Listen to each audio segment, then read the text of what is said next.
The curvy American art student and the untouchable Italian heir should have remained strangers. But destiny laughed at should-haves and pushed them together in a rain-soaked cathedral. What began as a chance encounter became an obsession neither could escape. A love story written in stolen moments and whispered promises. So as we dive in, don't forget to like this video, subscribe, and share to your friends and families. Natalia hadn't meant to stumble into the cathedral.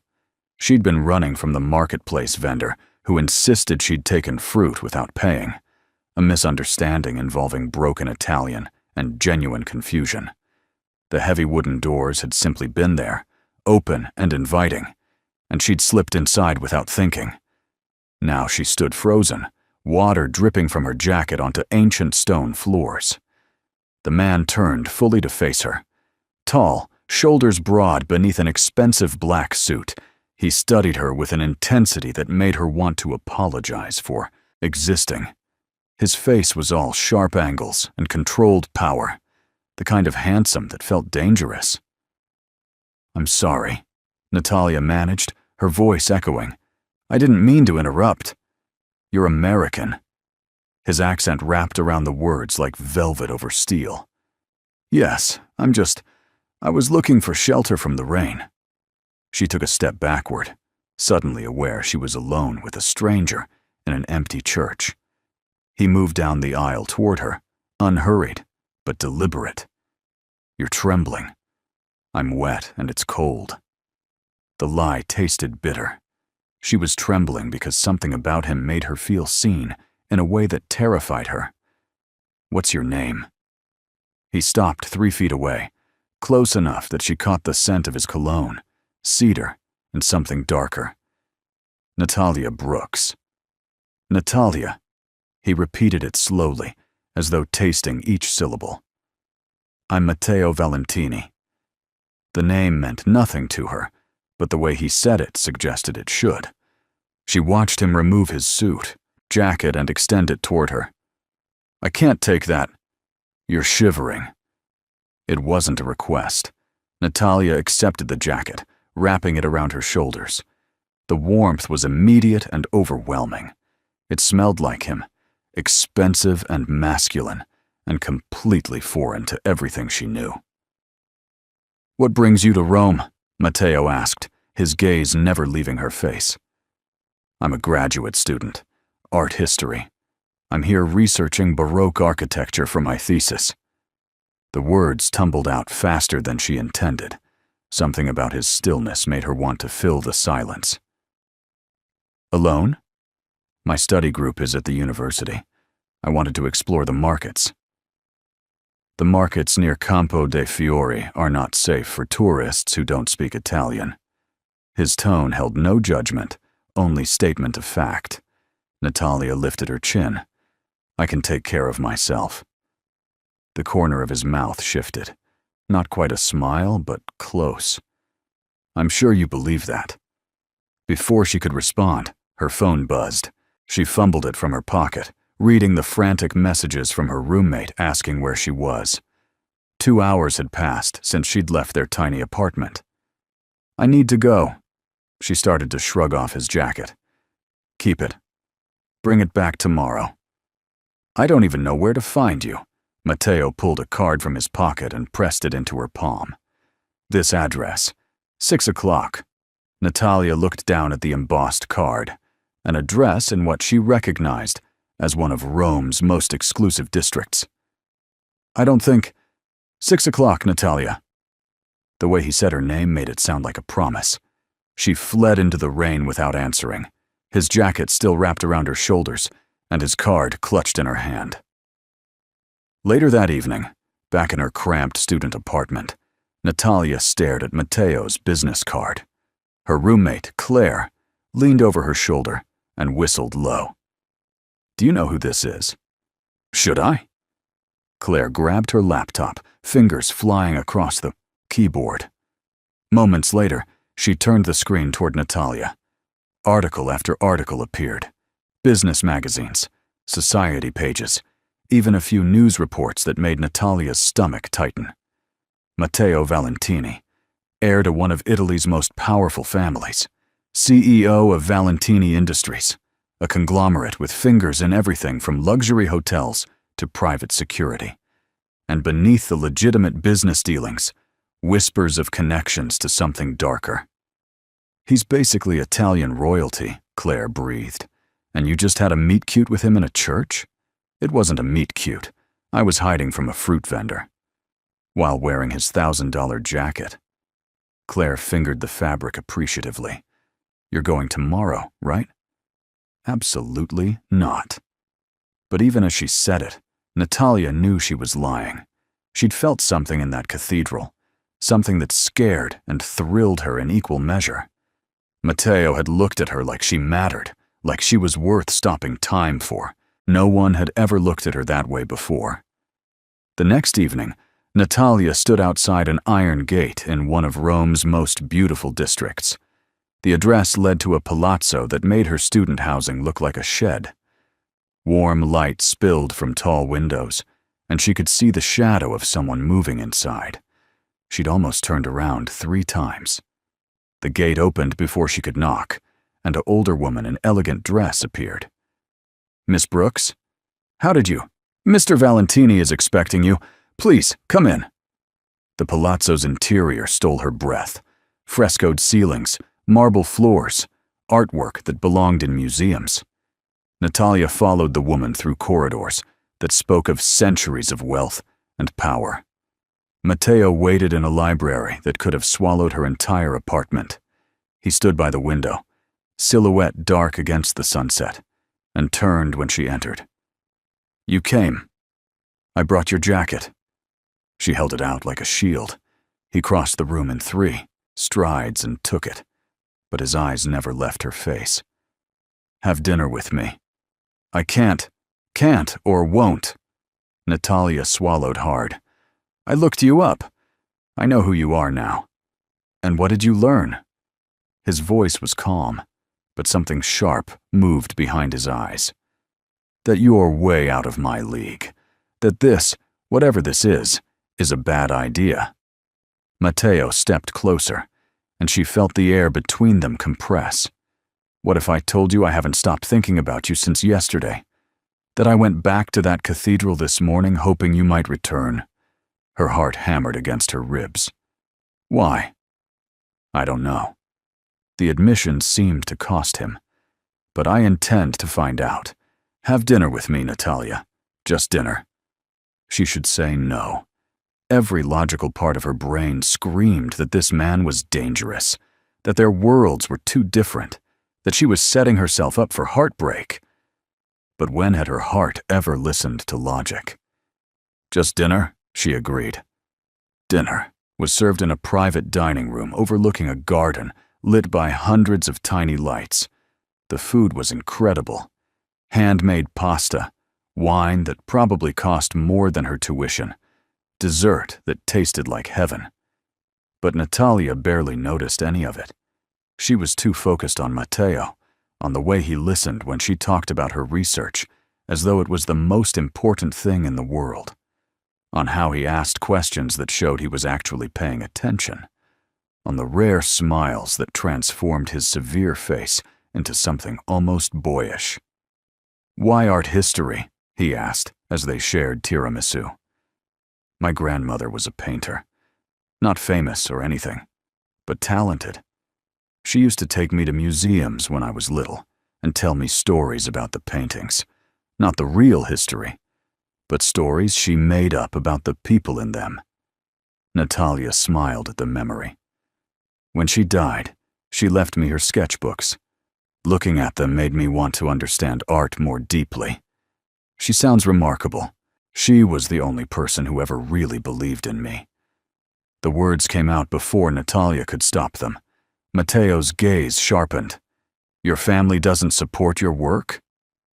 I don't have much family left, and the ones I do have think getting a PhD in art history is a waste of time. She forced a laugh. They're probably right. They're wrong. The certainty in his voice made her look up. Passion is never a waste of time. Something warm bloomed in Natalia's chest, Before she could respond, Matteo's phone buzzed. He glanced at it, jaw tightening. "I apologize. I need to take this." He stood, and she noticed how his entire demeanor changed, the warmth vanishing behind walls of controlled power. "Excuse me." He stepped onto the terrace, and though Natalia couldn't hear the words, she could see the tension in his shoulders. Whatever the call was about, it wasn't good. When he returned 5 minutes later, his expression was carefully blank.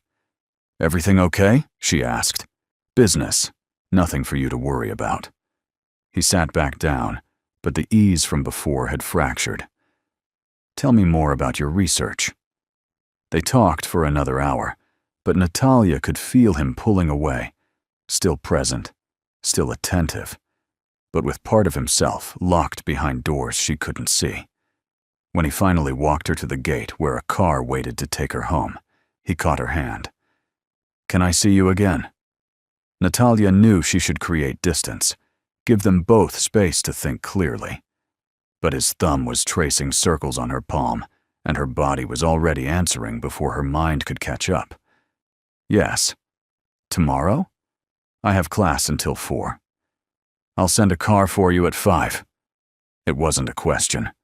"Matteo." "Say yes, Natalia." She looked up at him, at the intensity burning in his dark eyes, and felt something inside her surrender. "Yes." He raised her hand to his lips, pressing a kiss to her knuckles that sent electricity racing up her arm. "Sleep well." The car ride back to her apartment passed in a blur. Natalia touched her hand where he'd kissed it, feeling branded by the simple gesture. Claire took one look at her face and grinned. "You're in trouble." "I know," Natalia whispered. The next afternoon, Natalia tried to focus on her professor's lecture about Bernini's sculptural techniques. She failed miserably.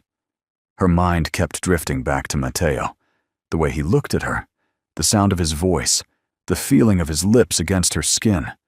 Her phone buzzed with a message. "The car is waiting outside." She packed up quickly, ignoring Claire's knowing look. The driver took her to a different address this time, a rooftop restaurant with views of the entire city. Matteo waited at a private table, and when he saw her, something in his expression softened. "You're beautiful." Natalia glanced down at her simple dress, suddenly self-conscious. "I didn't have time to change. I mean it." He pulled out her chair. "You're the most beautiful woman I've ever seen." Heat flooded her cheeks. She wasn't used to compliments like this, raw and honest, and delivered without expecting anything in return. They ordered, and conversation flowed easier than it should have between two people from such different worlds. Matteo asked about her classes, her friends, her dreams. He listened like every word mattered. "What about you?" Natalia asked as dessert arrived. "What do you do when you're not running a business empire?" Something shuddered in his eyes. "I don't have much free time." "There must be something. Hobbies? Interests?" "I collect art." "Really?" She leaned forward, genuinely interested. "What kind?" "Renaissance mostly. Some Baroque." A small smile. "Perhaps you could help me evaluate a few pieces I'm considering." "You want my professional opinion?" "I want your company." The professional opinion is a convenient excuse. Natalia's breath caught. The honesty in his words was almost overwhelming. Before she could respond, a man approached their table. Tall, expensively dressed, with the kind of confidence that came from power and privilege. He said something to Matteo in rapid Italian, completely ignoring Natalia's presence. Matteo's expression didn't change, but Natalia felt the temperature drop. He responded in Italian, his tone polite, but edged with something that made the other man's smile falter. The exchange lasted less than a minute, but when the man walked away, the evening's warmth had evaporated. "Who was that?" Natalia asked. "No one important." "Matteo, I don't want to talk about business tonight." He reached across the table, covering her hand with his. I want to talk about you." But the spell had broken. Natalia could feel the weight of his world pressing in. The phone calls he stepped away to take, the men who appeared and disappeared with messages, the constant awareness in his eyes that suggested he was always calculating, always 3 steps ahead. "What do you really do?" she asked quietly. "I run a company." "That's not what I'm asking." Mateo's thumb stilled against her palm. For a long moment, he simply looked at her, and she saw something in his face. A war between truth and protection. "My family has been in Italy for 5 centuries, he finally said. "We've survived because we're adaptable, because we understand that power and business often require difficult choices. Are you in danger?" "I'm always in danger. It's the cost of the life I was born into." His grip tightened on her hand. "But you're not. I'll make sure of that. Maybe I should decide what risks I'm willing to take." A smile ghosted across his lips. "Brave. Reckless, but brave." "I prefer determined. I prefer you exactly as you are." They finished dinner with careful conversation, dancing around the heavy topics that loomed between them. When Matteo walked her to the car, he paused. "I'm leaving for Milan tomorrow. Business, meetings. I'll be gone for 4 days." Disappointment stabbed through her, sharper than it should have been. "Oh, I don't want to go." "Then don't." If only it were that simple. He lifted his hand, fingertips brushing her cheek. "Will you think about me while I'm gone?" "Probably more than I should." "Good." His thumb traced her lower lip, and her breath stuttered. "Because I'll be thinking about you constantly." He leaned in slowly, giving her time to pull away. She didn't. His lips met hers in a kiss that was gentle and devastating, the kind of kiss that rewrote every definition she'd ever had of the word. When he pulled back, his eyes were dark with barely restrained wanting. 4 days, he murmured against her mouth. 4 days, she echoed. She climbed into the car feeling turned inside out, her lips still tingling from his kiss. The next 3 days crawled by. Natalia threw herself into her research, spending hours in libraries and churches, documenting architectural details and taking endless notes. But every quiet moment, her thoughts drifted to Matteo. He texted her throughout each day. Photos of Milan, brief messages about missing Rome, questions about her work. Small things that shouldn't have meant much, but somehow meant everything. On the 4th day, Claire convinced her to join a group outing to a local bar near the university. Natalia went reluctantly, nursing a glass of wine, while her classmates laughed and flirted around her. "You look miserable," Claire observed. "I'm fine." "You're pining." "I'm not." Natalia stopped as a man approached their table. He was American, close to her age, with an easy smile and friendly eyes. "You're in Professor Rossi's class, right?" "I'm Derek." "Natalia, can I buy you a drink?" She glanced at her nearly full glass. "I'm good, thanks." "Then maybe just some conversation?" He slid into the seat across from her without waiting for permission. "I saw your presentation last week on Caravaggio's use of light. Really insightful stuff." They talked for a few minutes about class and research. Derek was nice, harmless, clearly interested. Under normal circumstances, Natalia might have been flattered, but all she could think about was how his eyes were the wrong shade of brown, how his smile didn't make her pulse race, how his presence felt like settling for less than extraordinary. "So, are you seeing anyone?" Derek asked. Before Natalia could answer, the bar's door opened and Matteo walked in. He shouldn't have been there. He was supposed to be in Milan until tomorrow. But there he was, still in a business suit, looking like he'd come straight from the airport. Their eyes met across the crowded room, and Natalia felt the air leave her lungs. Matteo's gaze swept the scene, her sitting across from Derek, their heads bent close in conversation. Something dangerous flickered in his expression before he shuttered it behind perfect control. He crossed the bar in long strides, and Natalia stood without thinking. "Matteo, I finished early." His eyes cut to Derek, dismissive and cold. "Am I interrupting?" "No, we were just—" "I'm Derek."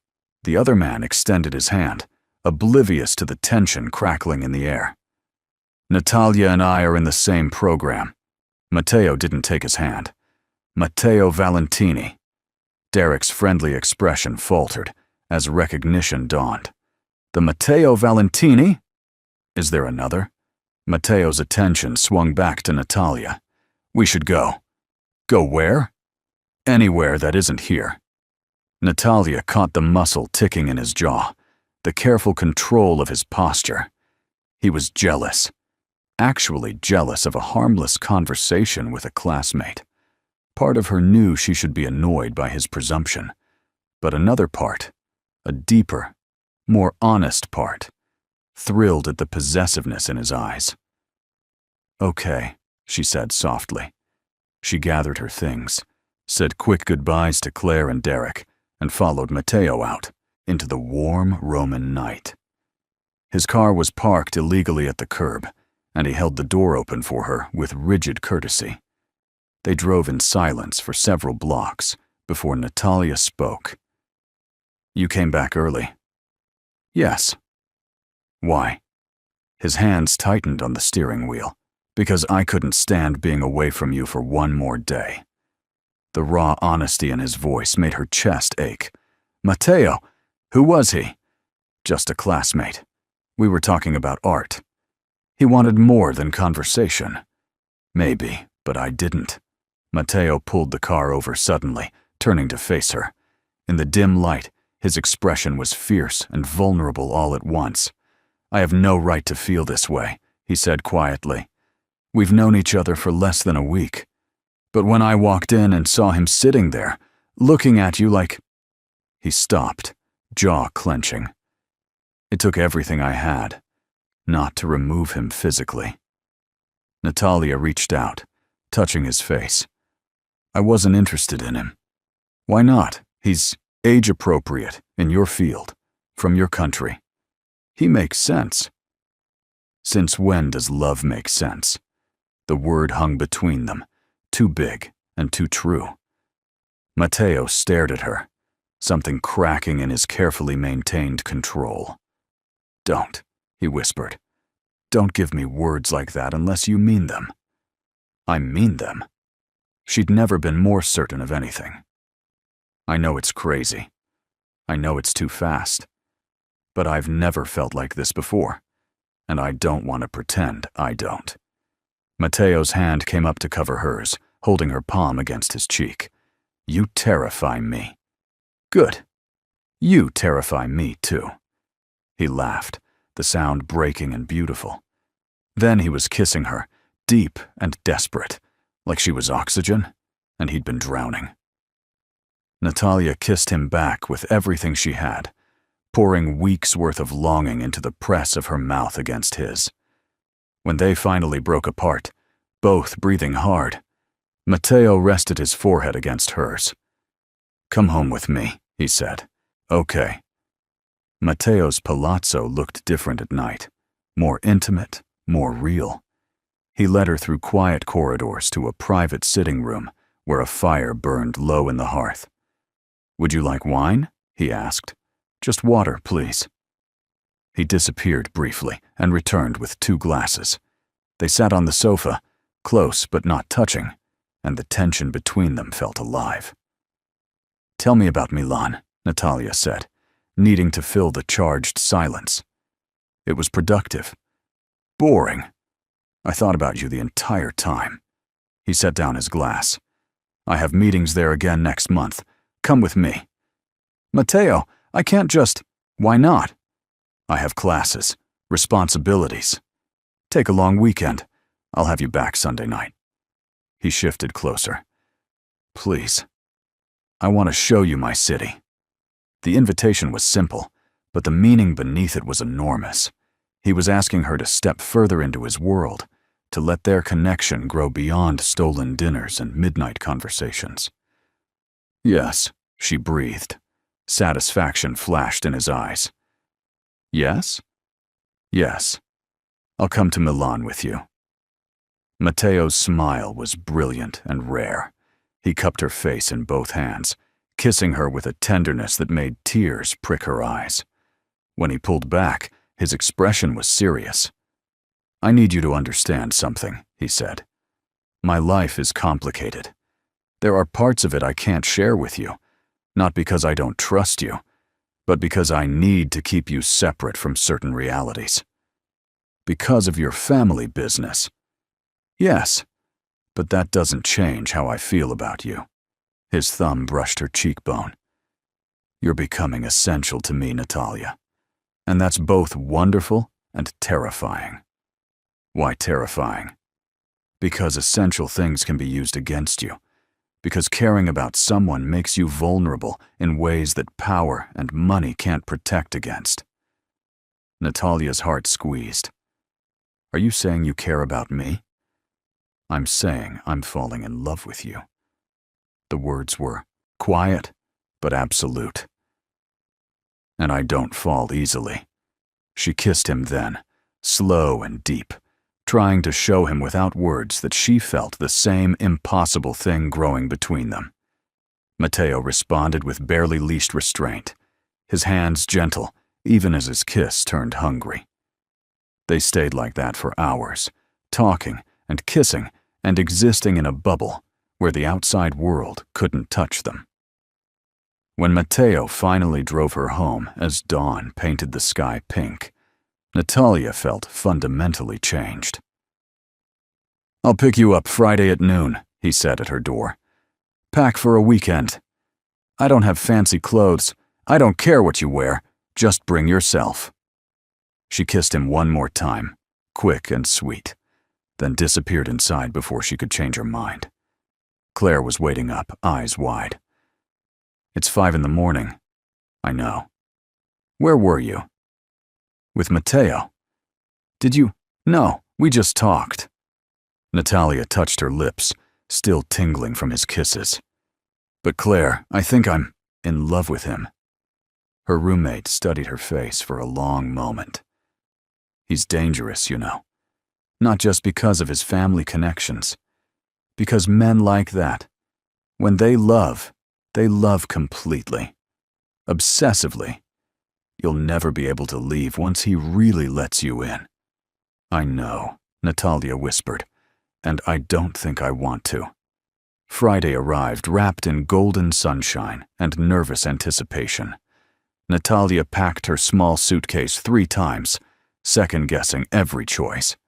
The nicest dress she owned suddenly seemed shabby compared to the world Matteo inhabited.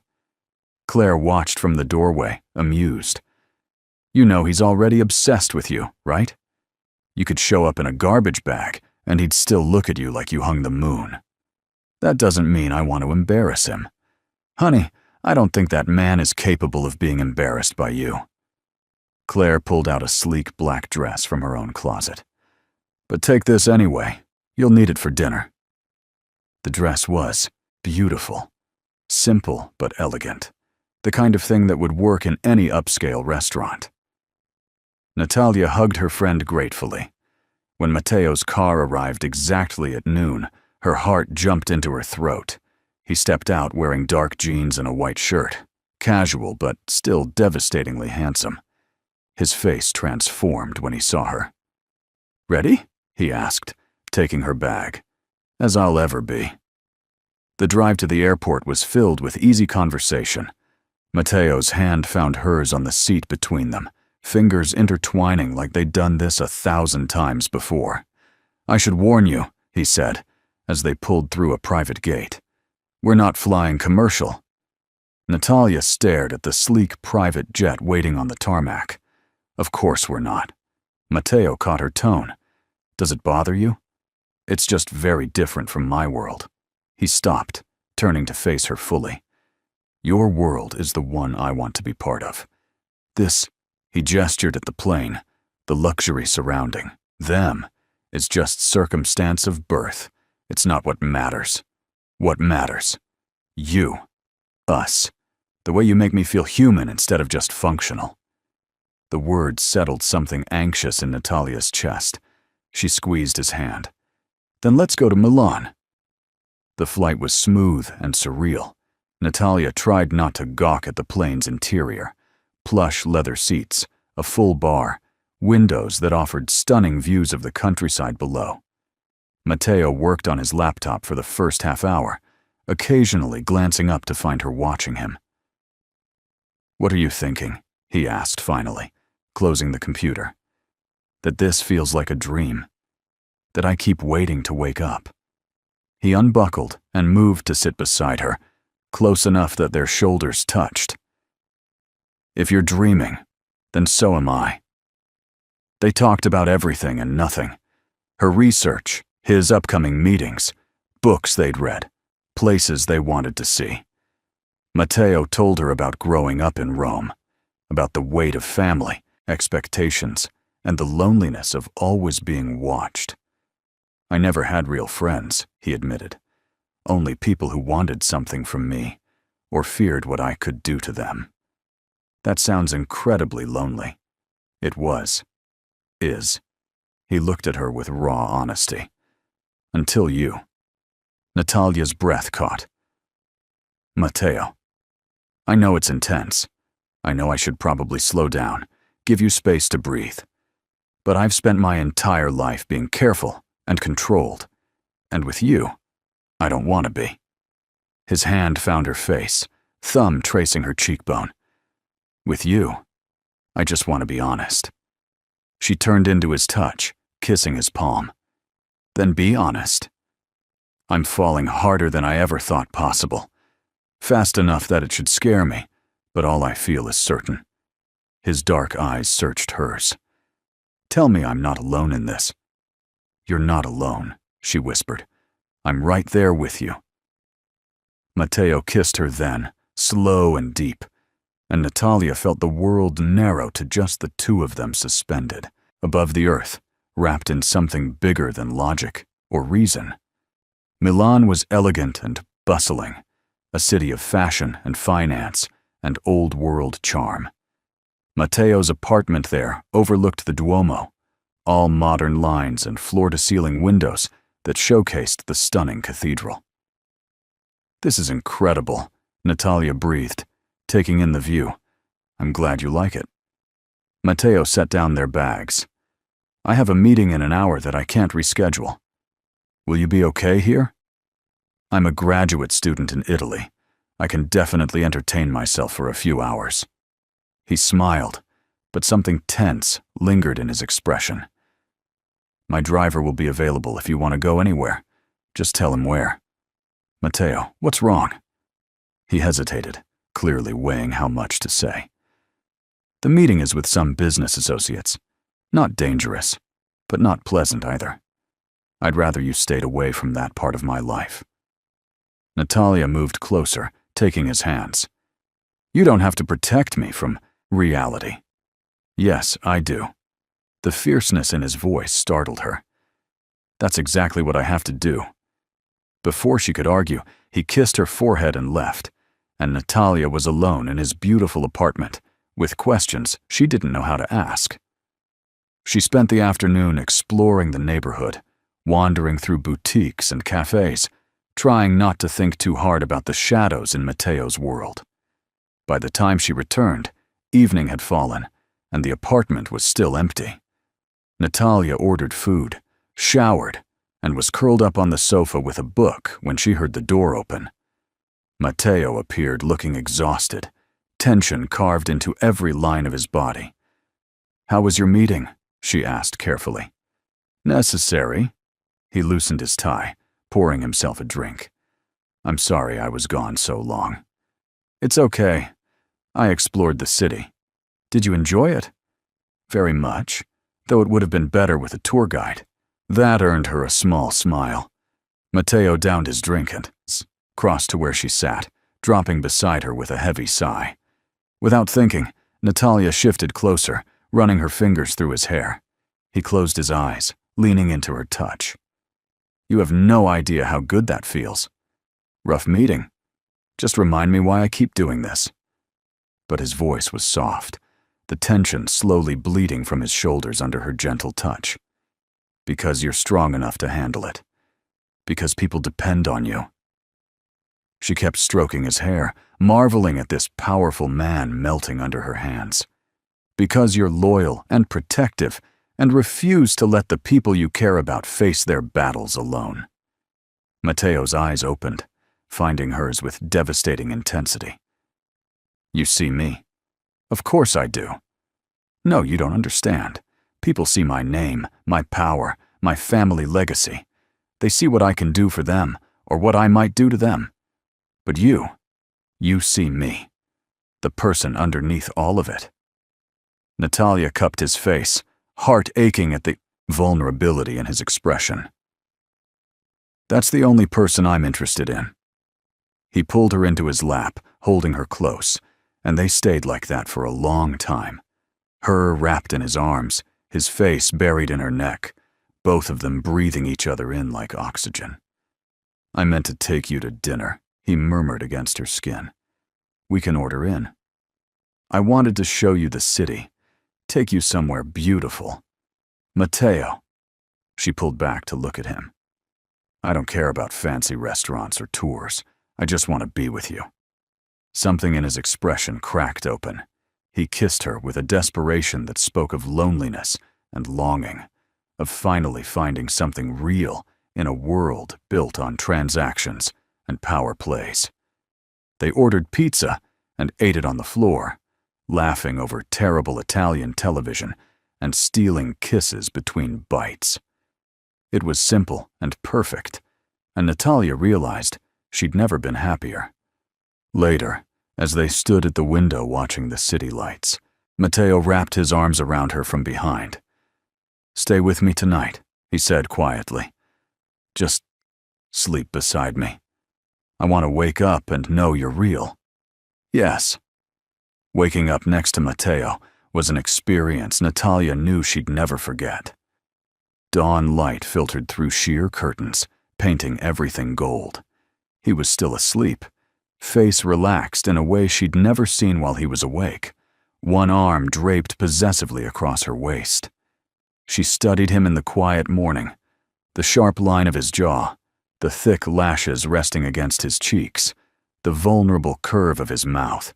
He looked younger like this, less burdened by the weight of his world. His eyes opened slowly, and when he saw her watching, he smiled. Good morning. Good morning. How long have you been awake? A few minutes. I was just thinking how different you look when you sleep. Different how? Peaceful. Like the world hasn't gotten to you yet. Mateo pulled her closer, burying his face in her hair. The world can't touch me when I'm with you. They stayed in bed for another hour, talking softly about nothing important, existing in a bubble of warmth and connection. Eventually, hunger drove them to the kitchen, where Mateo made espresso and Natalia attempted to cook eggs. You're terrible at this, he observed, amused, as she nearly set off the smoke alarm. I never claimed to be a chef. He nudged her aside, taking over with practiced ease. Sit. Let me feed you properly. Natalia watched him work, marveling at how domestic this felt, how natural it was to be here with him, sharing space and morning routines like they'd been doing it for years. What's on the agenda today? She asked, as he placed a perfect omelet in front of her. I have one more meeting this afternoon, but this morning is ours. He sat across from her, eyes warm. What would you like to do? Show me your favorite place in Milan, not the tourist spots, somewhere that matters to you. Mateo considered. This, then nodded. I know exactly where to take you. He drove them to a small church in a quiet neighborhood, far from the city center. It wasn't grand or famous, just a simple stone building with worn steps and a peaceful courtyard. My mother used to bring me here when I was young, Matteo explained as they entered, before she died. She said this was the only place in Milan where she felt truly at peace. The interior was beautiful in its simplicity. Soft light filtering through stained glass, wooden pews polished by generations of use, the scent of candle wax and old stone. How old were you when she died? Natalia asked gently. 12. Cancer took her quickly. His voice was carefully neutral, but pain flickered in his eyes. My father changed after that, became harder, more focused on business and legacy. I think he loved her so much that losing her broke something essential in him. Natalia took his hand, threading their fingers together. I'm sorry. She would have liked you. He smiled slightly. She always said I needed someone who would challenge me, who wouldn't be intimidated by the family name. Is that why you brought me here? To introduce me? Maybe. Or maybe I just wanted to share this piece of myself with you. They sat in the quiet church for a while, shoulders touching, hands clasped. Natalia felt honored by this glimpse into Matteo's past, by the trust implicit in bringing her to a place that clearly held deep meaning. Thank you for showing me this, she said, as they finally stood to leave. Matteo cupped her face, kissing her softly. Thank you for wanting to see it. The afternoon meeting pulled Matteo away again, and Natalia used the time to explore Milan's art scene. She visited the Pinacoteca di Brera, losing herself in masterpieces and making notes for her research. But her phone buzzed constantly with messages from Matteo, checking that she was okay, asking what she was seeing, sharing random thoughts throughout his meeting. The attention was sweet and overwhelming, a reminder that she was constantly on his mind even when they were apart. When she returned to the apartment, she found him already there, changed into dark slacks and a crisp shirt. We have dinner reservations in an hour, he said, coming to kiss her hello. Is that enough time? For what? To make yourself even more beautiful than you already are. Natalia laughed, swatting his chest. Flatterer. Honest man. She wore Claire's borrowed dress, and the way Matteo's eyes darkened when she emerged from the bedroom made heat pool in her stomach. You're stunning, he said roughly. You clean up pretty well yourself. Dinner was at an exclusive restaurant with a view of the Duomo. The food was exquisite, the wine perfect, but Natalia barely noticed. She was too focused on Matteo, on the way candlelight played across his features, on the intensity in his eyes every time he looked at her, on the feeling that they were the only two people in the world. Tell me something you've never told anyone else, he said over dessert. Natalia considered the question. I'm terrified of being ordinary, of living a small, forgettable life. That's part of why I pushed so hard academically. I wanted to prove I was capable of more than what people expected from me. You could never be ordinary. You barely know me. I know enough. He leaned forward, voice dropping. I know you're brilliant and brave, and so beautiful it physically hurts to look at you sometimes. I know you challenge me in ways no one else ever has. I know that you've somehow become the most important person in my world in the space of 2 weeks, and that should terrify me, but instead, it just feels right. Natalia's breath caught. Matteo, I love you. The words were quiet, but absolute. I know it's too soon. I know it's crazy. But I love you, Natalia, and I'm done pretending I don't. Tears pricked her eyes. I love you, too. His smile was brilliant and devastating. He stood, pulling her to her feet, and kissed her in the middle of the restaurant like they were the only two people alive. Someone nearby applauded, and Natalia laughed against his mouth. Take me home, she whispered. They barely made it through his apartment door before they were kissing again, desperate and consuming. Matteo pressed her against the wall, hands framing her face, kiss deep enough to drown in. "Are you sure?" he asked, breathing hard. "I've never been more sure of anything." He lifted her into his arms, carrying her to the bedroom, and Natalia felt her heart expand with so much love it should have been impossible to contain.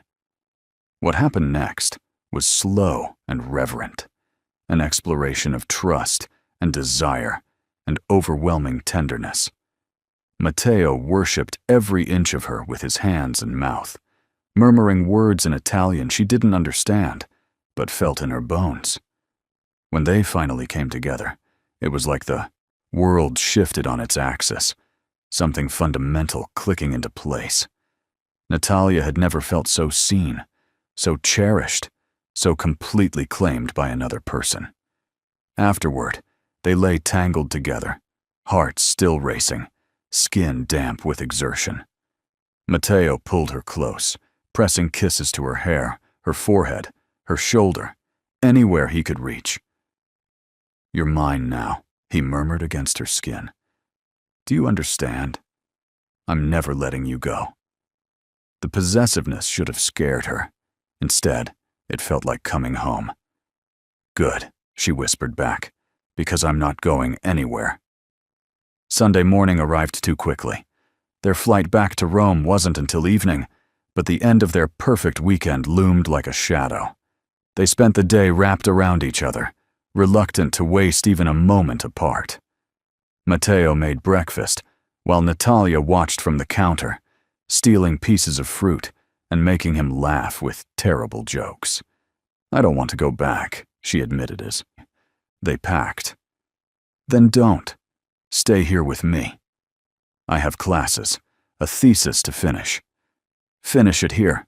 I'll set you up with an office, access to any library or resource you need." Natalia looked at him, seeing the seriousness in his expression. "You're not joking." "I never joke about things that matter." He crossed to her, taking her hands. "Move in with me. Here or Rome, I don't care. I just want you close." "Matteo, it's too fast." "Why?" "Because society says we need to follow some arbitrary timeline. I know what I feel. I know what I want." His grip tightened. "If you need more time, I'll wait. But don't say no because you think it's what you're supposed to do." Natalia's heart hammered. Every logical part of her brain screamed that this was reckless, that moving in with a man she'd known for 2 weeks was insane. But when had logic ever mattered where Matteo was concerned? "Not yet," she said carefully. "But soon. Let me finish this semester. Give me 3 months to get my academic ducks in a row, and then you'll move in with me. Then I'll move in with you." The kiss he gave her was deep and claiming, a seal on the promise hanging between them. Back in Rome, reality reasserted itself with uncomfortable force. Natalia had missed assignments, neglected her research, and earned concerned looks from her professors. Claire helped her catch up, but the workload was crushing. Matteo understood, but struggled with her divided attention. He called constantly, sent cars to bring her to him whenever she had free time, showed up at her apartment with food when he knew she was working late. "He's going to burn you out," Claire observed one evening, watching Natalia decline another dinner invitation. "He just misses me. He's obsessed with you. There's a difference." "I like that he's obsessed." Claire gave her a long look. "Just be careful, okay? Men like him, when they love, they consume. Make sure there's still something left of you when the fire burns out." The warning lodged itself uncomfortably in Natalia's chest, but when Matteo appeared at her door an hour later, looking tired and hungry for the sight of her, all her concerns evaporated. "I'm sorry," he said, stepping inside. "I know you're busy. I just needed to see you. I'm glad you're here." He pulled her into his arms, holding her like she was the only thing keeping him grounded. And maybe she was. 2 weeks later, Natalia's world tilted again when she was invited to present her research at a prestigious conference in Florence. It was an incredible opportunity, the kind of thing that could make her academic career. She told Matteo over dinner at his palazzo, nervous about his reaction. "That's wonderful," he said immediately. "I'm proud of you. It's a 3-day conference. I'll need to stay in Florence. I'll come with you. Matteo, you have work. I'll reschedule or conduct meetings from there." His tone left no room for argument. "I'm not letting you go alone." Part of Natalia wanted to argue that she was perfectly capable of traveling alone, but another part, the part that was falling deeper in love with him every day, thrilled at his protectiveness. "Okay," she agreed. Florence was beautiful, the conference energizing and terrifying in equal measure. Natalia presented her research to a room full of established academics, her voice steady despite her nerves. Matteo sat in the back row, out of place in his expensive suit among the tweed-wearing professors. But his presence gave her confidence, and when she finished to enthusiastic applause, his proud smile made her heart soar. Afterward, one of the conference organizers, a distinguished professor from Oxford named Dr. James Whitmore, approached her with interest in her work. "Your analysis of Bernini's spatial dynamics was fascinating," he said. "Have you considered publishing?" They talked for 20 minutes about her research, potential publications, even a possible visiting scholar position at Oxford. Natalia was thrilled, barely able to contain her excitement. When she finally extracted herself and found Matteo, his expression was carefully neutral. "That looked like a good conversation," he said. "Dr. Whitmore thinks I should publish my thesis. He even mentioned a position at Oxford." Oxford, in England. The flatness in his voice made her pause. "It's just a possibility, nothing concrete. But you're considering it. Matteo, it's my career. I know." He forced a smile that didn't reach his eyes. "I'm sorry. I'm being unreasonable. This is wonderful news." But the tension stayed between them for the rest of the day, an unspoken acknowledgement that their worlds might eventually pull them in different directions. That night in their hotel room, Matteo made love to her with an intensity that felt almost desperate, like he was trying to brand himself onto her soul. "Don't leave me," he whispered against her skin. "Whatever opportunities come, whatever future you're building, don't leave me." "I won't," she promised, even as a small voice in her head wondered if that was a promise she could keep. They returned to Rome with the conference's success overshadowed by new uncertainties. Matteo grew more possessive, calling more frequently, wanting to know where she was and who she was with. It should have felt suffocating, but Natalia found herself craving his attention just as much. She was working late in the library one evening when her phone buzzed with a message from an unknown number. She opened it to find a photo of Matteo entering a building she didn't recognize, accompanied by men in dark suits. The next message made her blood run cold. Ask him what he really does. Ask him about the Valentini family business. You deserve to know what kind of man you're sleeping with. Natalia stared at her phone, heart pounding. She knew Matteo's business wasn't entirely legitimate. She'd accepted that there were parts of his world he kept separate from her. But seeing this photo, evidence of meetings and dealings she knew nothing about, suddenly made the danger feel real in a way it hadn't before. She called him immediately. "Tesoro," he answered warmly. "I was just thinking about you. I need you to be honest with me." Her voice shook despite her efforts to control it. "About your business. About what you really do." Silence stretched between them, heavy with all the things he'd never said. "Where are you?" he finally asked, voice tight. "The university library." "Stay there. I'm coming to get you." "Matteo." "Please, Natalia, just stay there. We'll talk, I promise.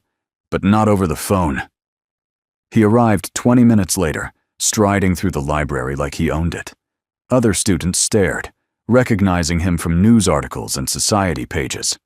He ignored them all, his focus locked entirely on Natalia. "Show me," he said quietly. She handed him her phone. His jaw clenched as he read the messages, something dangerous flickering in his eyes. "Who sent this?" "I don't know. I'll find out." He deleted the messages, then looked at her with raw honesty. "But they're right. You do deserve to know the truth." Matteo drove them to his palazzo in tense silence. Once inside, he poured himself a drink and stood by the window, shoulders rigid with tension. "My family has been in Italy for 500 years, he began, without turning around. "We survived because we adapted, because we understood that power requires more than just money or title. It requires loyalty, fear, and the willingness to do what others won't." Natalia sat on the sofa, hands clasped in her lap, waiting. "The Valentini name carries weight in certain circles. We have legitimate businesses, hotels, real estate, security firms. But we also have other interests. Protection services for people who can't go to the police. Information brokering. Strategic problem solving for clients who need discretion." "You mean the Mafia?" The word felt heavy in her mouth. Matteo finally turned to face her. "I mean my family operates in gray areas that the law doesn't adequately address. We help people who have nowhere else to turn. But yes, we have connections to organizations that most people would consider criminal." "Are you in danger?" "Always. There are rival families, business enemies, people who would love to see the Valentini empire fall." His expression softened. "Which is why I've kept you separate from all of it. Why I've been so careful about who knows about you. Someone knows. Someone sent me those photos. And I will find out who and deal with them." The coldness in his voice made her shiver. "But first, I need to know if this changes things between us." Natalia looked at the man she loved, powerful, dangerous, and completely devoted to her. She should be scared. She should run back to her simple student life and forget she ever met Matteo Valentini. But the thought of losing him hurt worse than any potential danger. "I'm not leaving you," she said quietly. Relief washed over his face. He crossed to her in 3 strides, dropping to his knees in front of the sofa and taking her hands. "You should," he said roughly. "You should run as far from me as possible. Find some safe, ordinary man who can give you a normal life." "I don't want normal. I want you. Even knowing what I am, what my world involves. You're not defined by your family business. You're kind and protective, and you make me feel like I matter." She cupped his face. "That's who you are to me." Matteo closed his eyes, leaning into her touch. "I don't deserve you. Too bad. You're stuck with me anyway." He pulled her down into his arms, holding her so tightly she could barely breathe. "I'll keep you safe. Whatever it takes, whoever I have to eliminate, you'll be protected." The words should have frightened her. Instead, they felt like a vow. The next morning, Natalia woke to find Matteo already dressed, on the phone speaking rapid Italian. His voice was cold, commanding, nothing like the gentle tone he used with her. When he noticed she was awake, his expression softened. He ended the call and came to sit on the bed beside her. "I'm having you moved," he said without preamble. "What?" "Your apartment isn't secure. I'm moving you here, to the palazzo, where I can protect you properly." "Matteo, I can't just—" "You can, and you will." His tone left no room for argument. "Someone is threatening you to get to me.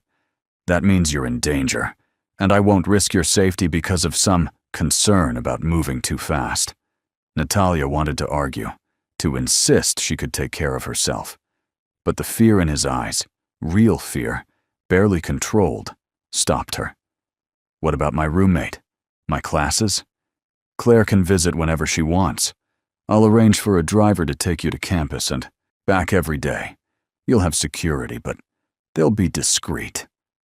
He took her hand. "Please, Natalia, I need to know you're safe." "Okay," she whispered.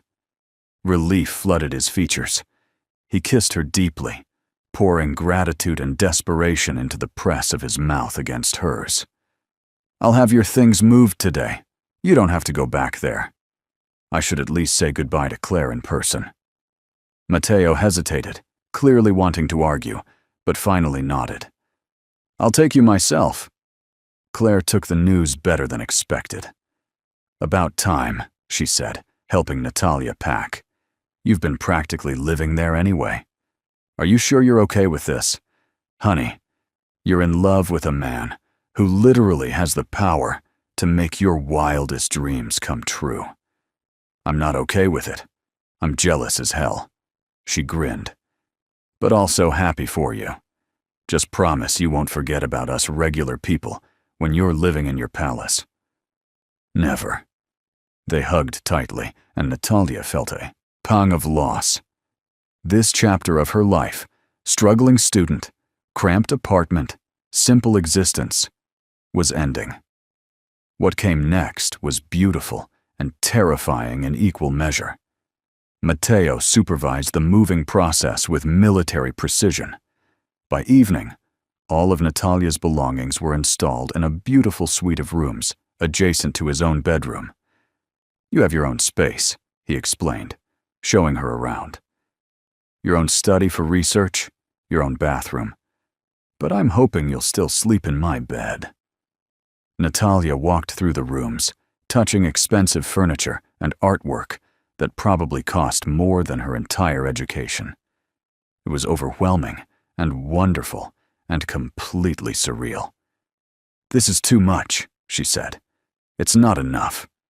Matteo pulled her close. "I'd give you the world if I could." "I don't need the world. I just need you."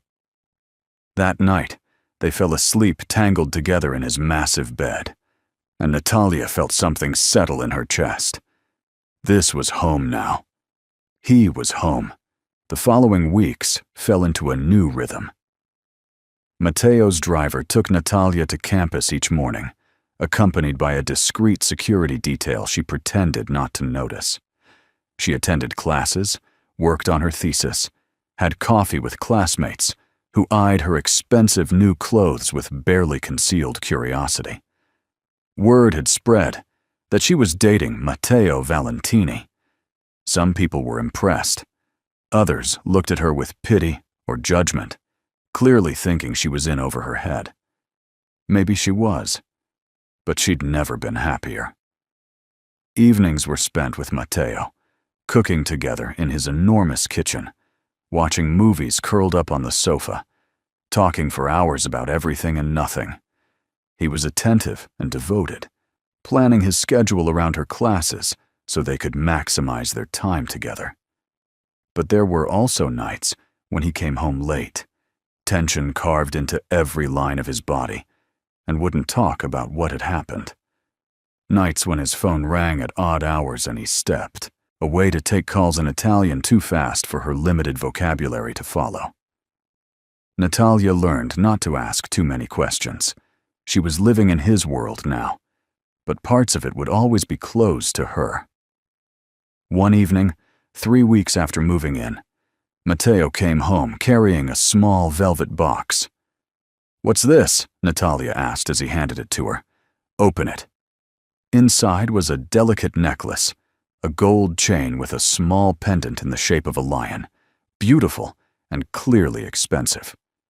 "Matteo, it's gorgeous, but the lion is my family crest," he explained, fastening it around her neck.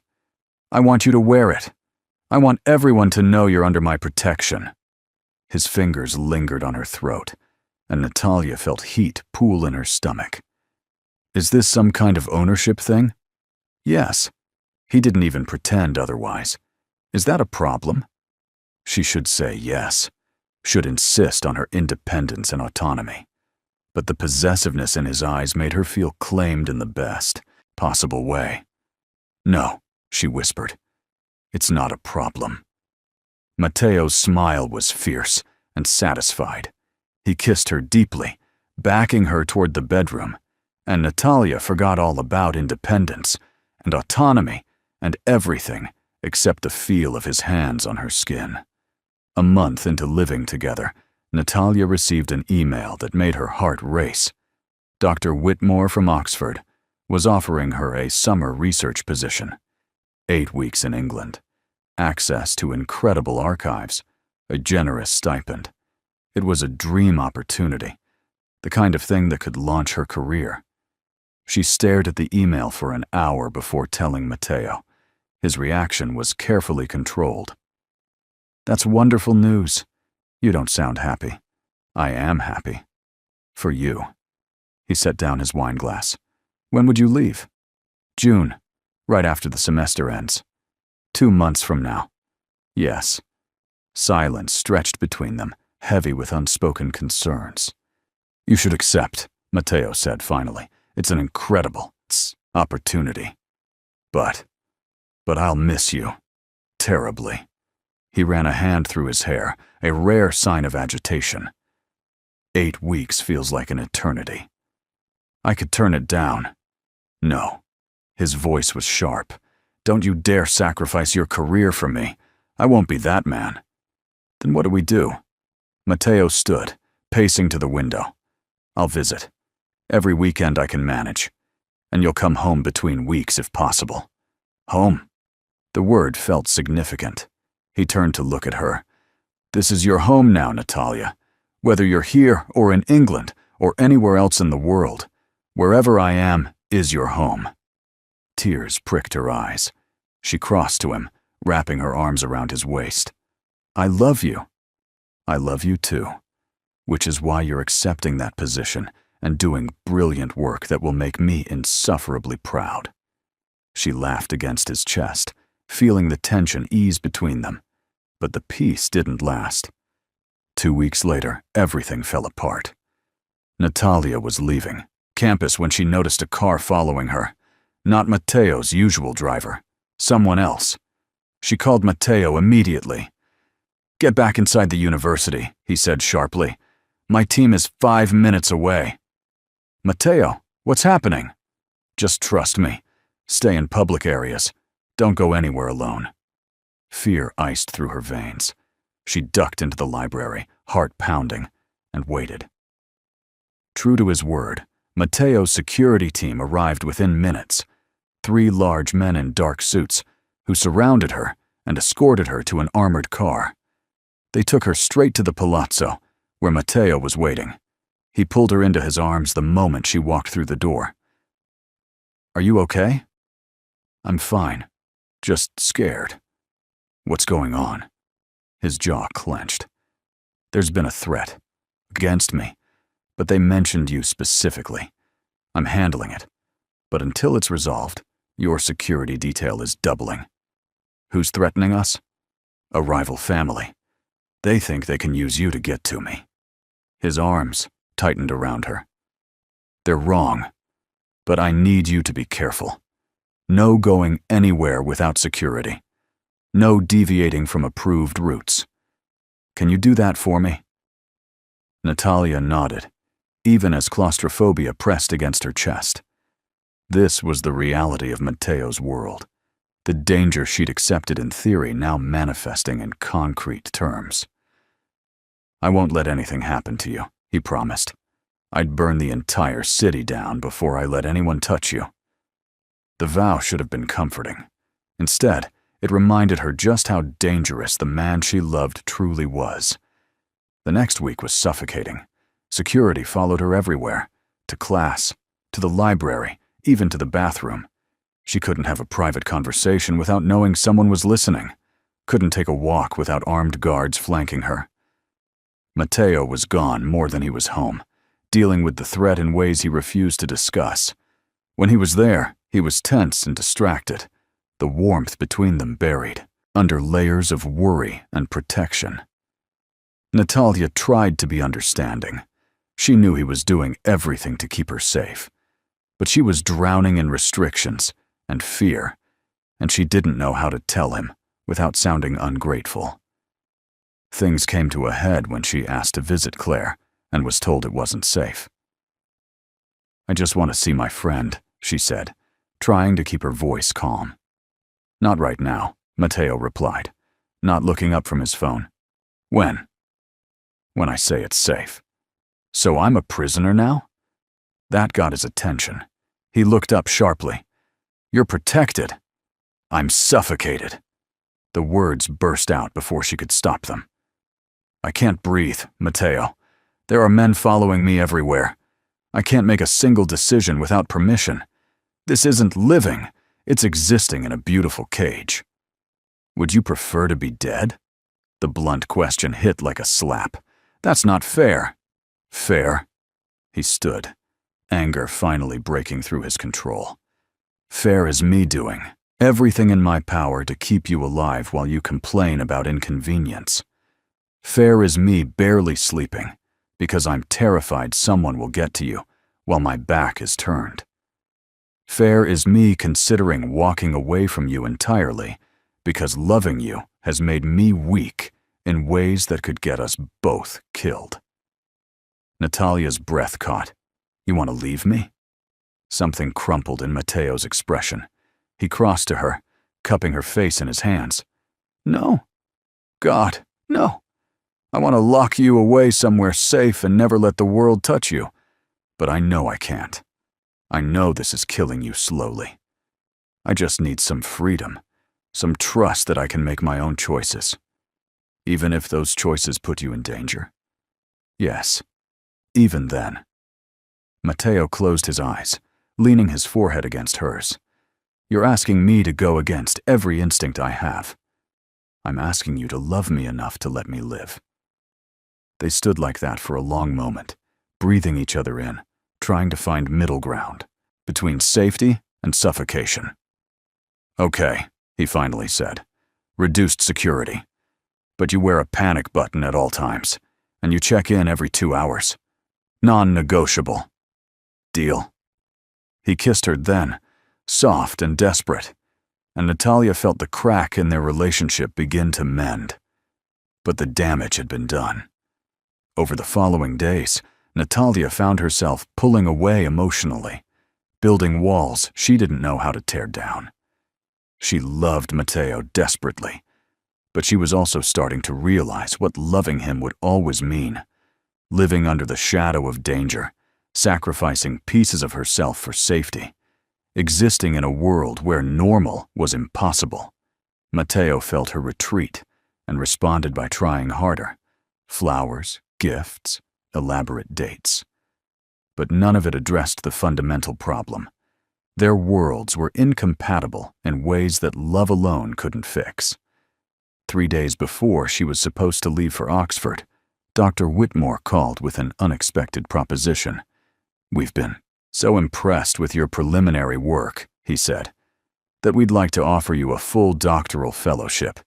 3 years at Oxford, full funding, guaranteed placement in our program." Natalia's heart stopped. 3 years. I know it's a big decision. Take some time to think about it. But the offer stands. You'd be starting this fall instead of just doing summer research.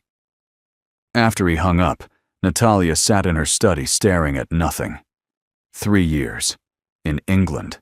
Away from Matteo and the life they'd built together. It was everything she'd worked for. The opportunity of a lifetime.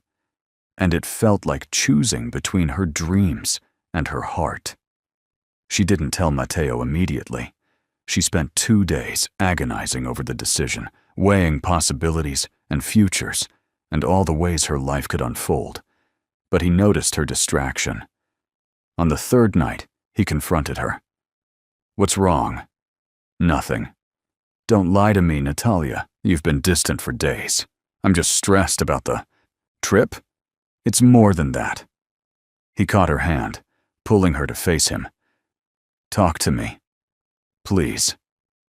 So she told him about the fellowship, about the 3 years in England, about the choice she was facing. Matteo listened without interrupting, his expression carefully blank. When she finished, silence stretched between them like broken glass. You want to go, he finally said. Not a question. I want to pursue my career, but I also want you. And apparently, you can't have both. The bitterness in his voice cut deep.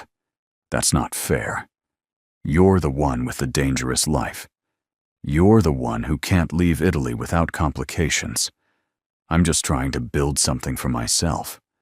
By leaving me. By accepting an opportunity that would change my life. Tears burned her eyes. Why can't you support this? I do support it. I support you doing anything that makes you happy. He stood, moving away from her. But don't ask me to pretend that you leaving for 3 years won't destroy me. Then come with me. I can't. My business, my family obligations, they tie me to Italy. You know that. So what are you saying? That I should give up my dreams to stay here? I'm saying we're at an impasse. He turned to face her, and the pain in his eyes broke her heart. I love you more than I've ever loved anything, but I won't be the man who holds you back from your potential. And I can't follow you to England and abandon everything I've built here. So that's it? We just give up? I don't know what else to do, he said quietly. Natalia felt something fundamental break inside her. Maybe we were always going to end up here. Maybe we were just too different from the start. Don't say that. Why not? It's true. Tears spilled down her cheeks. We love each other. But love isn't enough when our lives are pulling us in opposite directions. Matteo crossed to her, gripping her shoulders. So what do we do? I don't know. They stared at each other, both crying now, both knowing that something precious was slipping through their fingers, and neither of them knew how to hold on. I need time to think, Natalia whispered. Matteo released her, stepping back. Take all the time you need. I'll be here. But would he? And more importantly, would she? Natalia barely slept that night.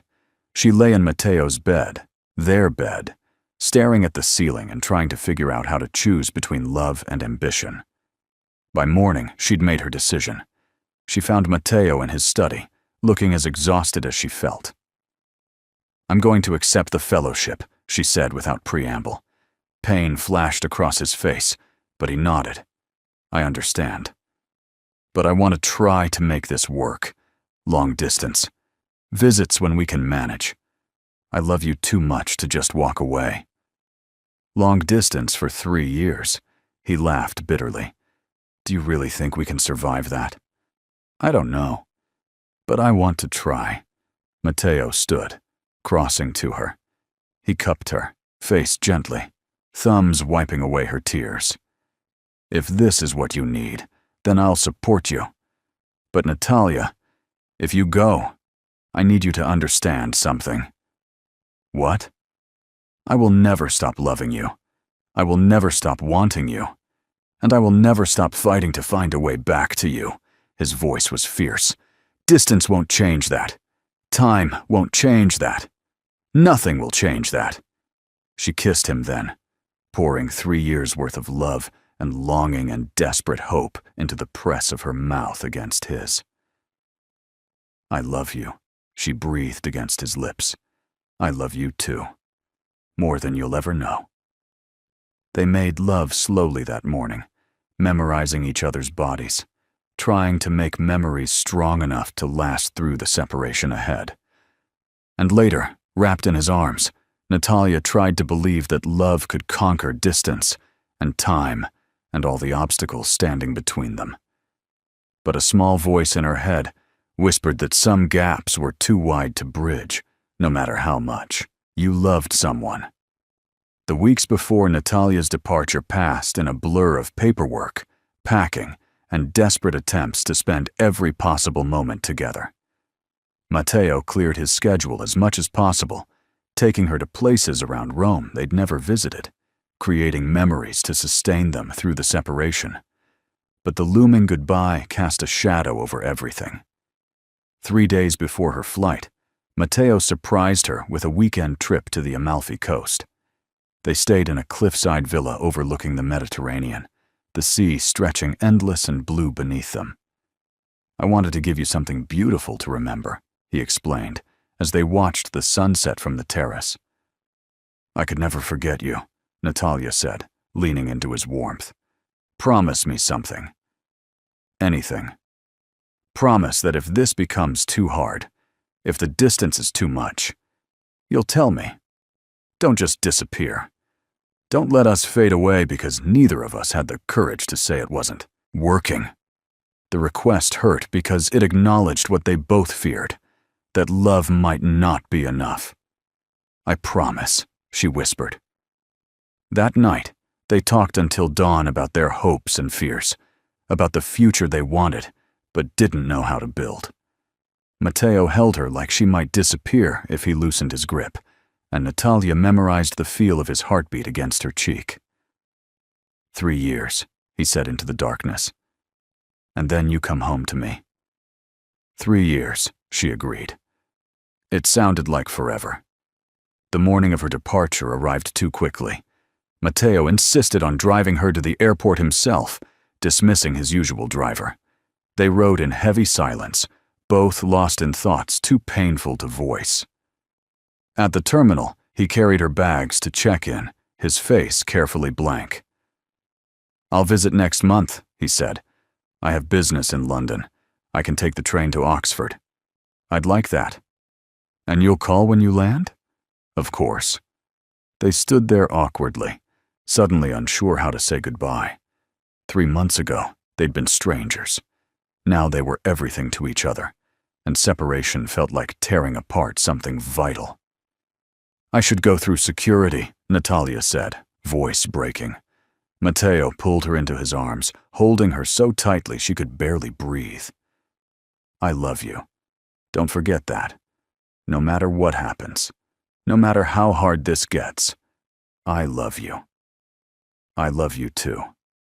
He kissed her then, deep and desperate, not caring about the people watching. When he finally released her, his eyes were suspiciously bright. "Go build your dreams," he said roughly, "and then come back to me." Natalia forced herself to walk away, looking back only once to see him standing exactly where she'd left him, watching her disappear into the crowd. The flight to London was a blur of tears and second-guessing. By the time she landed, Natalia was exhausted and questioning every choice that had led her here. But then she saw Oxford, the ancient buildings, the beautiful libraries, the promise of knowledge and opportunity, and remembered why she'd made this decision. She could do this. She could pursue her dreams and maintain her relationship with Matteo. People managed long-distance relationships all the time. She just had to believe it was possible. The first month was harder than she'd anticipated. The time difference made communication difficult. When Natalia was awake and working, Matteo was sleeping. When he was available to talk, she was in lectures or the library. They managed daily messages and weekly video calls, but it wasn't enough. Natalia missed his physical presence, the way he held her, the sound of his laugh, the comfort of falling asleep in his arms. True to his word, Matteo visited after 4 weeks. Natalia waited at the train station, heart pounding, and when she finally saw him walking toward her, everything else fell away. "Hi," she breathed as he reached her. "Hi yourself." He kissed, her right there in the middle of the station, and Natalia felt pieces of herself click back into place. They had 48 hours together, and they made the most of every minute. Matteo listened attentively as she showed him her research, met her professors, toured the campus. He asked intelligent questions and seemed genuinely interested in her work. But beneath the surface, Natalia could feel the strain. He looked tired, older somehow. The weight of his world was wearing on him. "Are you okay?" she asked Saturday night, as they lay tangled together in her small flat. "I'm better now that I'm with you." "That's not what I asked." He sighed, pulling her closer. "Things at home are complicated. The threat I mentioned, It's escalated. I'm dealing with it. But it's taking more time and resources than I'd hoped. Fear iced through her. Are you in danger? Always. But no more than usual. Matteo. I don't want to talk about work. He tilted her face up to his. I flew 6 hours to see you. Can we just exist together without the real world intruding? So they did. They ordered takeaway, watched terrible movies, made love slowly and tenderly. They pretended that 48 hours could be enough to sustain them through another month apart. But Sunday evening came too quickly, and suddenly, Matteo was boarding a train back to London, back to his flight home, back to a life that didn't include her. Next month, he promised, kissing her goodbye. Next month, she echoed. But as the train pulled away, Natalia felt something inside her crack. The second month was worse. Matteo's promised visit had to be canceled due to business emergencies. He was apologetic, but distant, clearly dealing with problems he couldn't or wouldn't share. Their video calls became shorter, more strained. Natalia found herself wondering if they were slowly suffocating under the weight of distance and different worlds. She threw herself into her research, working 16-hour days, publishing papers, impressing her professors. Dr. Whitmore praised her dedication and hinted at opportunities after graduation, positions at prestigious universities, chances to shape the field of art history. It was everything she'd dreamed of. So why did it feel hollow? Claire visited during the 3rd month, taking one look at Natalia and immediately knowing something was wrong. You look exhausted, she said, settling into the flat's tiny sofa. I'm fine. Just busy. You're miserable. When's the last time you talked to Matteo? 2 days ago. We had a video call. And? And it was fine. The lie tasted bitter. Natalia. I don't want to talk about it. She forced a smile. Tell me about Rome. How's the new apartment? They spent the weekend catching up, and Claire's presence reminded Natalia of simpler times. But it also highlighted how much her life had changed, how far she'd drifted from the person she used to be. After Claire left, Natalia found herself staring at photos of Matteo on her phone. In every image, he looked powerful and controlled and slightly untouchable, like someone from a different world entirely. Maybe he was. Month 4 brought a crisis. Matteo called at 3 a.m, his voice tight with barely controlled emotion. I need you to know something, he said without preamble. There was an incident tonight, an attack on one of my properties. No one was seriously hurt, but... He stopped, breathing hard. If you'd been here, you could have been caught in it. Natalia sat up, heart pounding. Are you okay? I'm fine. But Natalia, this life, my life, it's getting more dangerous. The enemies I mentioned, they're not backing down. And being with me puts you at constant risk. What are you saying? Silence stretched between them, heavy with unspoken words. I'm saying maybe you being in England isn't just about your career, he finally said. Maybe it's also keeping you safe from consequences of loving me. Don't do that. Don't use danger as an excuse to push me away. I'm not pushing you away. I'm being realistic about what a future with me looks like. Constant security, constant threats, a life where you can never truly relax because someone might use you to get to me. I accepted that risk. Did you? Or did you just think you did before understanding what it really meant? His voice softened. You have an incredible opportunity at Oxford, a chance at a brilliant career, a normal life with someone who doesn't come with armed guards and death threats. Maybe you should take it. Tears streamed down Natalia's face. Are you breaking up with me? I'm giving you permission to choose yourself, to choose safety and normalcy and everything I can never offer you. I choose you, she sobbed. I've always chosen you. Then you're choosing wrong. The words were brutal. Final. I love you too much to let you ruin your life for me. Matteo, please, I have to go. There's cleanup to handle. Take care of yourself, Tesoro. The line went dead. Natalia called back immediately, but he didn't answer. She tried again and again throughout the night, but Matteo had shut her out completely. By morning, she was exhausted and heartbroken and furious. If he thought he could make decisions for her, he was wrong. If he thought distance and noble sacrifice would make her stop loving him, he didn't know her at all. She booked a flight to Rome for the following weekend. The palazzo looked exactly as she remembered, beautiful and imposing, and somehow empty despite its grandeur. Natalia used the key Matteo had given her months ago, letting herself in without announcement. She found him in his study, bent over paperwork, looking exhausted and heartbreakingly alone. "What are you doing here?" he asked, standing quickly. "Fighting for us." She crossed the room, stopping in front of his desk. "You don't get to make this decision unilaterally. You don't get to decide what's best for me. Natalia, I love you. You love me. Everything else is just obstacles we can work through together. You don't understand what you're asking for. Then explain it to me.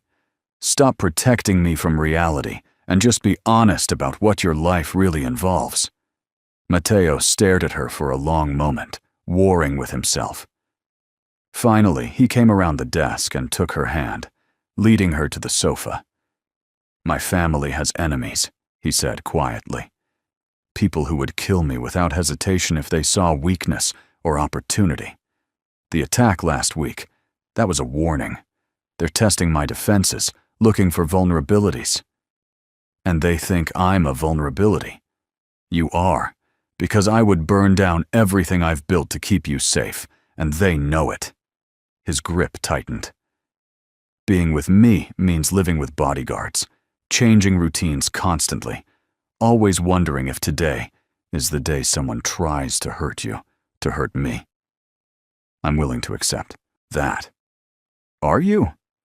"Because it's not romantic danger, Natalia. It's real violence, real blood, real consequences. And I can't guarantee I can always protect you." She cupped his face, forcing him to meet her eyes. "I don't need guarantees. I just need you to stop pushing me away because you're scared. Of course I'm scared. Loving you has made me terrified in ways I've never experienced." His voice broke. "The thought of anything happening to you destroys me. Then let me in. Let me share the burden instead of trying to carry everything alone." Matteo pulled her into his lap, burying his face in her neck. "I missed you so much." "I missed you too." She held him tightly, feeling him shake with emotion he usually kept locked down. They stayed like that for a long time, just holding each other, reconnecting in the most fundamental way. "What do we do now?" Matteo finally asked. "We figure it out together. Maybe I finish the fellowship but come home more often. Maybe you come to Oxford when you can. Maybe we get creative about solving problems instead of assuming they're insurmountable. You make it sound simple. It's not simple, but it's worth fighting for." He kissed her then, deep and claiming, and Natalia felt everything that had been broken between them start to heal. They spent the weekend talking honestly about expectations, limitations, and possibilities. Matteo explained the full scope of his family obligations and the dangers that came with them. Natalia shared her career goals and the opportunities emerging from her work at Oxford. Together, they built a plan that honored both their needs. Natalia would complete her fellowship, but visit Rome monthly. Matteo would increase security protocols around his business to create safer windows for travel. They would communicate more intentionally, scheduling regular calls instead of hoping to catch each other between commitments. It wasn't perfect, but it was honest.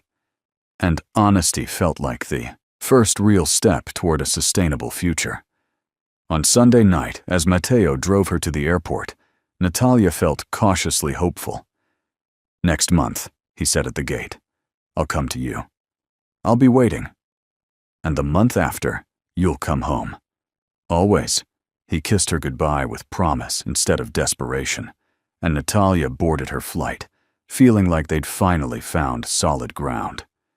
The next 6 months tested them in new ways. There were still hard moments.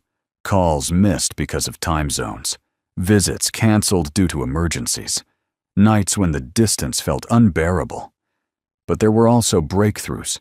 Matteo slowly dealt with the threats against him, eliminating enemies and strengthening alliances until the constant danger eased to a manageable simmer. Natalia's research flourished, leading to publications and recognition that validated her decision to pursue the fellowship. They learned to exist in both separation and connection, finding rhythms that worked for them even when conventional wisdom said long distance was impossible. And slowly, the fear that had nearly destroyed them transformed into trust. 8 months into the fellowship, Natalia received news that made her heart race. She'd been offered an early completion option. If she maintained her current pace, she could finish her doctorate in 2 years instead of 3. She called Matteo immediately. "That's incredible," he said, genuine pride in his voice. "It means I could come home a year early." Silence then. "Is that what you want?" "I want to build a life with you. If I can do that a year sooner, then yes, that's what I want." "Then do it. Finish brilliantly and come home to me." That conversation marked a turning point. Suddenly, the end felt achievable instead of impossibly distant. They had a timeline, a goal, a future to work toward together. Month 10 brought another surprise when Matteo appeared at her flat on a random Tuesday evening. No warning or announcement. "What are you doing here?" Natalia gasped, throwing herself into his arms.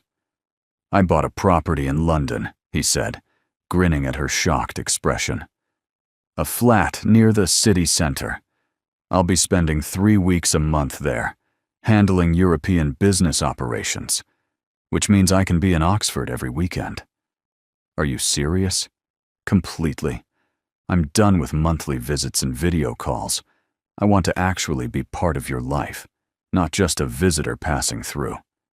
Natalia kissed him with everything she had, overwhelmed by the magnitude of his compromise. He was restructuring his entire business to be closer to her. "This is huge," she said against his mouth. "You're worth it. We're worth it." The next months were revelatory. Having Matteo nearby transformed everything.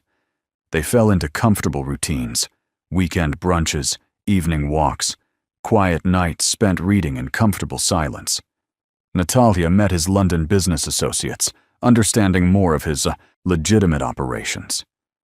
Matteo became friendly with her Oxford colleagues, charming professors and students alike. They were building something real, something sustainable.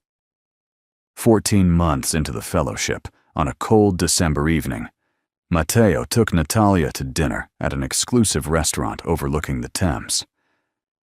"What's the occasion?" she asked, as they were seated at a private table. "Does there need to be one?" "With you, there usually is," he smiled, reaching across the table to take her hand. "I've been thinking about the future, about what happens when you finish your fellowship next year. I was planning to come back to Rome, continue my research there." "What if I asked you to stay in England?" Natalia blinked, confused. "What?" "I've been approached about opening a European headquarters here in London. It would be a major expansion, but it would also mean I could base myself here permanently." His thumb traced circles on her palm. "I'm willing to move if it means you can pursue opportunities here. Oxford, British Museum, wherever your career takes you. Matteo, you can't leave Italy. Your family, your business. My family business can adapt. They've done it for 5 centuries. And honestly," he looked at her with raw honesty, "you've become more important to me than any empire. If I have to choose between you and my ancestral obligations, I choose you. Every time. Tears blurred Natalia's vision. You'd really do that? I'd do anything for you. Haven't you figured that out yet? Before she could respond, Matteo stood and moved to kneel beside her chair.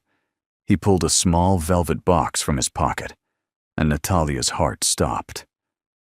I know we've done everything backwards, he said, opening the box to reveal a stunning ring, a large diamond surrounded by smaller stones in a vintage setting. We fell in love too fast, moved in together too quickly, survived separation that should have destroyed us. But none of that changes how I feel. Matteo. Natalia Brooks, you're the love of my life. The only person who's ever made me want to be better, softer, more human. I don't care if we live in England or Italy, or anywhere else in the world. I just want to live with you, as your husband, for the rest of my life. His voice was steady despite the emotion in his eyes. Will you marry me? Yes, she sobbed, barely getting the word out past her tears. Yes, of course, yes. He slipped the ring onto her finger and pulled her into his arms, and the other diners applauded their joy. I love you, Matteo whispered against her hair. I love you too. So much. They stayed like that for a long moment, wrapped in each other, and the certainty that they'd finally found their way to forever. The wedding was planned for June, right after Natalia's fellowship ended. They chose a small ceremony in Rome, Matteo's mother's church, the one he'd shown Natalia on their second date. Claire flew over to be maid of honor, delighted to see her friend, so radiantly happy. Matteo's closest associates attended, along with a small gathering of Natalia's academic colleagues who'd become genuine friends. The ceremony was beautiful and intimate. Natalia wore a simple white dress, elegant and classic. Matteo looked devastating in a tailored suit, and when she walked down the aisle toward him, the love in his eyes took her breath away. They exchanged vows they'd written themselves, promises of partnership, honesty, and choosing each other through whatever challenges came.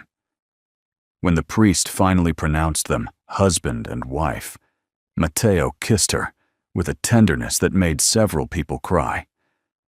At the reception, held in the palazzo's garden under strings of lights, they danced and laughed and celebrated with the people who mattered most. Happy? Matteo asked, holding her close as they swayed to soft music. Completely. No regrets about marrying a dangerous man with complicated business interests? None. You're my dangerous man with complicated business interests. He laughed, the sound free and joyful. How did I get so lucky? You chased me down in a church and refused to let me go. Best decision I ever made. They danced until the stars came out, until the music faded, until it was just the two of them under the Roman sky. 3 months later, Natalia stood in the bathroom of their London flat, staring at a positive pregnancy test with shaking hands. They'd talked about children, planned to wait a few years while she established her career. But apparently, life had other plans. She found Matteo in his study, working through paperwork. He looked up when she entered, immediately noticing her expression. What's wrong? She held out the test wordlessly. Matteo stared at it for a long moment, then at her, then back at the test. You're pregnant? Yes. He was across the room in an instant, pulling her into his arms. We're having a baby. We're having a baby, she confirmed, laughing through sudden tears. Matteo lifted her off her feet, spinning her around, his face transformed by pure joy. We're having a baby. Are you happy? She asked, when he finally set her down. Happy. Natalia, He cupped her face, kissing her deeply. I'm overwhelmed and terrified, and more excited than I've ever been about anything. Me too. They spent the evening making plans, talking about the future. marveling at the life growing inside her. Matteo was instantly protective, already planning security measures and preparing the palazzo's nursery. "It's happening fast," Natalia said, as they lay in bed that night, his hand resting on her still flat stomach. "Everything with us happens fast. And you're okay with that?" He pressed a kiss to her forehead. "With you, I'm okay with anything. Fast, slow, whatever pace we need. As long as we're together, I'm exactly where I'm supposed to be." 7 months later, Natalia gave birth to a healthy baby, girl they named Elena, after Matteo's mother. Holding their daughter for the first time, watching Matteo cradle the tiny infant with such gentle reverence, Natalia felt her heart expand beyond what she'd thought possible. "She's perfect," Matteo whispered, tears streaming down his face. "She really is." "Thank you," he said, looking at Natalia with overwhelming love. "Thank you for choosing me, for fighting for us, for giving me this family. Thank you for never giving up, for loving me enough to change your whole life." They sat together in the hospital room, their daughter sleeping peacefully between them, and Natalia reflected on the journey that had brought them here. It hadn't been easy. They'd faced distance and danger, doubt and fear, obstacles that should have torn them apart. But they'd also found something rare and precious, a love strong enough to bridge different worlds, patient enough to weather storms, and brave enough to keep choosing each other, even when logic suggested they shouldn't. "What are you thinking?" Matteo asked, watching her with soft eyes. "That we did it. Despite everything, we actually did it." "Did what?" "Built something lasting, something real and beautiful and ours." He reached across their sleeping daughter to take her hand. "This is just the beginning, Tesoro. We have a whole lifetime ahead of us. Then I can't wait to live it with you." Outside, Rome stretched ancient and eternal beneath the summer sky. Inside, a new family had begun, built on love that conquered fear, distance, and all the reasons they shouldn't have worked. But they had worked. Against all odds, against all logic, they'd found their way to each other and built something unbreakable. And that, Natalia thought as she watched her husband kiss their daughter's tiny forehead, was the greatest romance of all. Love doesn't always follow a straight path. Sometimes it requires sacrifice, compromise, and the courage to choose each other even when the world says it's impossible. Natalia and Matteo's story teaches us that real love isn't about perfection. It's about two people willing to fight for something bigger than themselves, to bridge impossible gaps, and to build a future together no matter what obstacles stand in their way. True love means choosing your person through the fear, through the distance, through every challenge, and discovering that together you're strong enough to overcome anything. Please like, share, and subscribe for more heartwarming stories that celebrate the power of love, trust, and never giving up on the person who makes your heart come alive.